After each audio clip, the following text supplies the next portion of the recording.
वज़ीर इत्तलात सिंध शर्जील मेमन कहते हैं कि कराची में पीपल्स बस के कई नए रूट शुरू कर रहे हैं। नवाब शाह में बसें कल पहुंच जाएंगी। प्रेस कॉन्फ्रेंस में उनका कहना था कि कराची में 36 किलोमीटर का नया रूट शुरू करने जा रहे हैं। जाली नंबर प्लेट्स के खिलाफ मेगा मुहिम भी चल रही है। एक यूट्यूबर समेत कई अफराद को हिरासत में लिया गया है। बहुत जल्द मीन्स के कल परसों से ही नए रूट्स के हम लोग स्टार्ट पे जा रहे हैं। अब नवाब शाह में भी बेनज़ीराबाद है, उसमें भी जो है वो बसेस कल पहुंच जाएंगी।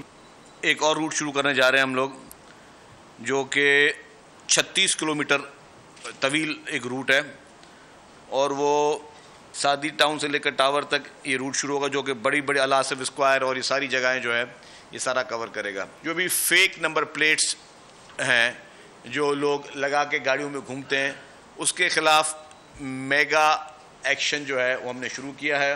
कि एक शख्स था वो टिकटॉक पे ज़्यादा चलाता था और वो उसमें वो लोगों को शहर वगैरह में थोड़ा रोब भी दिखाता था, थोड़ी वो पुलिस को दिया, पुलिस ने एक्शन लिया, वो बंदा अरेस्ट हुआ है। किसी को भी जाली नंबर प्लेट रखते हुए लगाते हुए पकड़ा गया तो वो जेल जाने के लिए तैयार हो जाए। सब्सक्राइब करें और बेल दबाएं ताकि कोई खबर रह न जाए।